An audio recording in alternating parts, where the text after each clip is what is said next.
All right, my people, good morning, good afternoon, and good evening to you all. Welcome back to Gospel News, where we keep you updated on how we take the happen. May we go straight to the reason why we are here.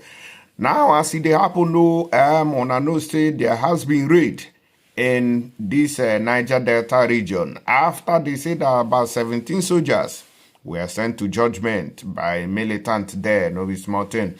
Our brother, our God, what did they call Sir Edwin Clark, don't come out and talk saying deserve some respect. I deserve respect after serving Nigeria for nearly 70 years. Military raid on my country home is disrespectful, says Edwin Clark. And they talk that one because this country, whenever something comes to the southern part of it, Nigerian army go dey show power. But if it were to be in the north, it won't be the same measure. We are releasing Boko Haram suspects, while in this side, anybody when we see a suspect, both mama, papa, pikin, that one a suspect. Meanwhile, the people will be saying that they commit the main atrocity for this country, we dey spare them. This country is not fair to the Southerners. Now, quickly, they say that Amnesty International too don't vex give ICC because they never feel prosecute the Nigerian military atrocities and the kind of abandonment where they don't do to survivors. Amnesty International knocks ICC over its slow prosecution of Nigerian military's atrocities and abandonment of survivors. So, ICC, I don't know whether they collect money or they keep quiet because of the things we don't happen inside Nigeria done too much. The way when the Nigerian army take the by innocent people, it has gotten to the brim, but nobody is doing anything about it. Now, on Agosti, remember, say about 17 people about 8 people were declared wanted by the Nigerian army in Niger Delta, saying that them, including a woman. I can't the one that I say, wow. She now the woman who na join there still follow for the people who by the army. This country itself gone all the way go. Now I'm gonna watch the army before we proceed. That resulted in the killing of 17 soldiers that were very blessed to ever repeat itself in this country again. We must never allow it to happen again. When you look at our armed forces is a force for good. We are deployed across the country for a reason. And that reason is obvious to all, should be obvious to all. For the protection of our citizens and the restoration of peace where there is none. What we do in a situation where there is tension is to de-escalate it. And when it has gone out of hand, we contain it to make sure it doesn't spread. So, what has happened in Delta must never repeat itself. And it is for that reason that we have put out this banner of 8 persons, including a woman, as wanted persons. We will do whatever it takes to get these people. If we need to put a bounty on their head, we will do that. Now, it will be recalled that we have been consistent in our saying that we will continue to hunt these terrorists and eliminate the threat that they pose to citizens. Overall, citizens are urged to remember that they are our first line of intelligence.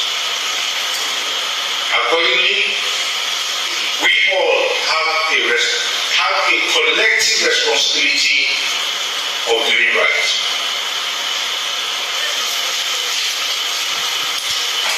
The question will be, how did this rescue take place?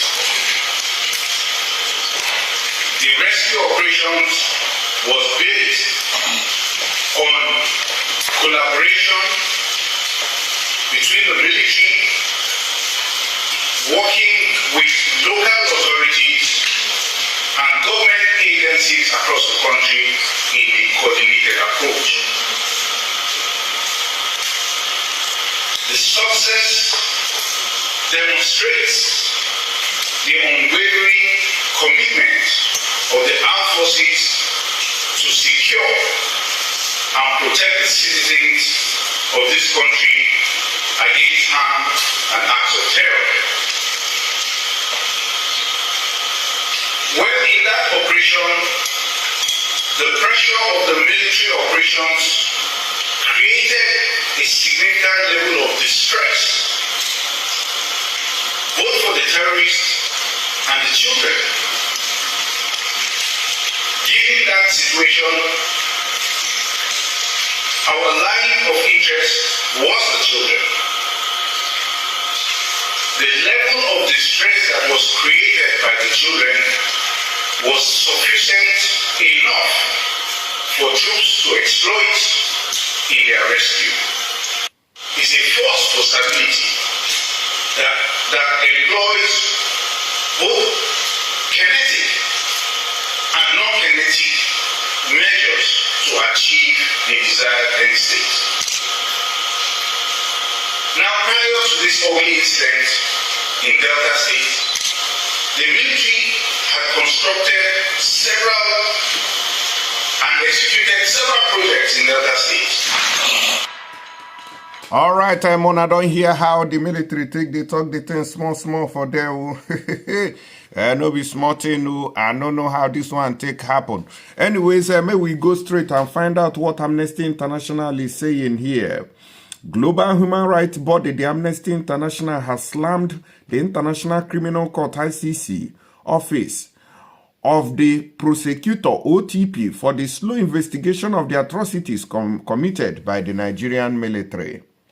A statement by the director of Amnesty International, Esa Sanusi, on Thursday, in response to the conclusion of our official visit of the International Criminal Court, ICC's office of the prosecutor, OTP, to Nigeria, regretted that the office of the prosecutor had only demonstrated its slow abandonment of victims and survivors of the conflict in northeast Nigeria. Not only northeast too. If we go see how many IPOB people when the Nigerian army don't buy since 2017 or thereabout, it go shock you. Instead of investigating the atrocities, the office of the prosecutor's rare visit to Nigeria mainly consists in meeting with national authorities. It noted that for the past 10 years, Nigeria's military had killed at least 640 men and boys after they fled the Giwa barracks in Maiduguri, Borno State, without accountability. The statement partly read, 10 years ago this month, the Nigerian military slaughtered at least 640 men and boys after they fled the Giwa barracks in Maiduguri, Borno State, following a Boko Haram attack. This dreadful anniversary is now accompanied by a statement by the Office of the Prosecutor that victims must continue to wait for justice. In December 2020, the ICC prosecutor decided that an investigation in Nigeria was warranted on the basis that Nigerian authorities were not willing or able to genuinely investigate and prosecute the numerous crimes committed in the northeast of the country by members of the Boko Haram and the Nigerian Armed Forces. Despite its decision in 2020, the Office of the Prosecutor has yet to formally move to open an investigation. Now, they say everything about this Nigeria, it must enter inside relay version. Where is the justice now? Where is the justice? If they cannot even serve justice for that side, shey na for this southeastern side of the country, now they want to. Oga Edwin Clark, you don't see him now. Now, waiting, they talk now. I just still remember with him as the Kano talk, where in talk say, serve the zoo and end him shame. Yeah, this is the exact thing now, because you have served Nigeria for almost how many years now, but yet, where is the respect? The national leader of the Pan-Niger Delta Forum, Chief Edwin Clark, has condemned the military raid on his country home in the Kiagbodo local government area of Delta State.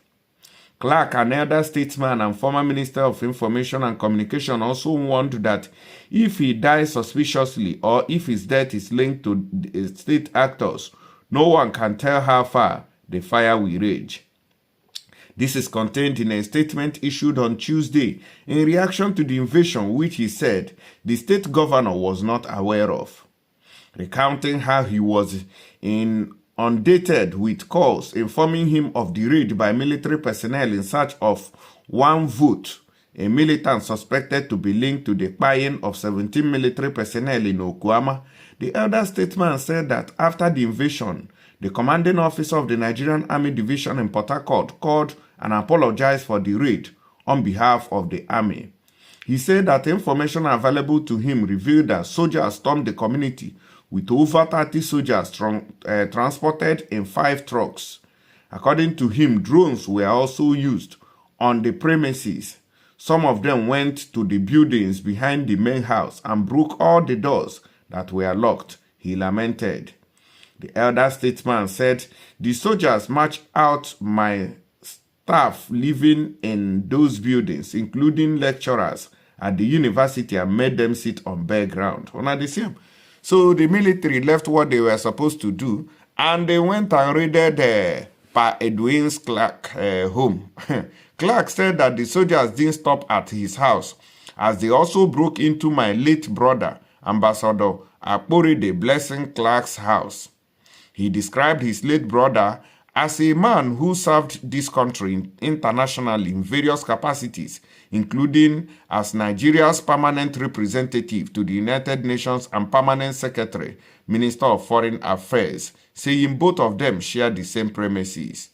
He continued, they brought out his son almost naked as the young man was taking a bath when they stormed the house. All their phones were seized. The people had to identify themselves and told them whose house it was before they asked for my telephone number, which they said they would pass to their oga before all departed. One would have expected that at this juncture, a call have been put to the governor of Delta State to inform him of what happened. Clarke described the invasion as beyond coincidence, adding that it calls for concern. He recounted a similar raid on his Abuja home on September 4, 2018, during the regime of President Muhammadu Buhari. You see that nobody sent honor, which means that this statement by Mazi Nnamdi Kanu still stands, that if you serve this country, you will end in shame. Because this country does not have regard for anybody. They don't have regard. This country will chook our hand inside your eyes. They don't know who lie down with a mama or be Nigeria for you. So if you like, be former president, as even good luck Jonathan said, they there. Hey, he's not even safe. This country does not even know him. As far as saying now for this southern part of the country, now it did. If na not, na if na Babangida, if na all those called their names in the north, nobody will raid their homes. So nobody will enter there. But as far as saying na this side, okay, this country is not doing well. Make everybody just find way shall go in Papa and Mama house so that peace can reign. May we know where this insult they come from. But on no go green now.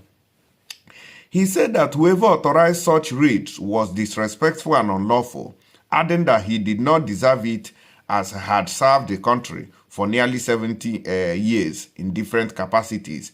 He said, again, I call on the various state actors to let me live in peace and treat me with the kind of respect that I deserve, having served this country and still serving even at the age of 97 years, until when it will please the Almighty God to call me home. I want to end this write-up by addressing all concerned with what I told President Muhammadu Buhari when my security details were withdrawn. If I die today as a result of natural occurrence, it will be a joyful celebration. He, however, warned that if my death is linked to any dubious means by some overzealous state actors, no one can tell how far the fire will rage. This is not a threat. It is an acknowledgement of God's mercies on me, he added. So the fire is still burning. Let me just tell you now, because they may think that, make una go do am. Now they see the one now, how soldiers collected water in Niger Delta there. Now, una still they cause more problems. These are now they talk say it must not happen again. How will you do it not to happen again? Go see how Boko Haram they decimate on for the northern part of the country. Bandits they come out, they get TikTok account. Nobody they check them. Terrorists they come out, they show their guns. They tell you go still know their locations. Nobody they threaten them. Nobody they even. Since I saw this other guy, that bandit with plenty money on TikTok the other day that trended. Nobody has come out to issue a statement. The Nigerian Army, or DSS, or police, or intelligence agencies, so nobody has issued a statement. But just assume that this thing happened in the southeast. Hey! By now, that particular state, the community would be on fire. Whether they don't see him or they have not seen him, they will declare everybody wanted there. This is Nigeria for you. But because it is in the north, nobody is talking about it. Nobody. Right before you know it now, they are okay. Maybe I saw court orders the release of how many suspected Boko Haram terrorists. How many? Nigeria is unworkable. May everybody just go their separate ways so that peace can reign. That's my own. Make una let me know what you know the reason and share this video. Make other people they see them. Thank you and God bless.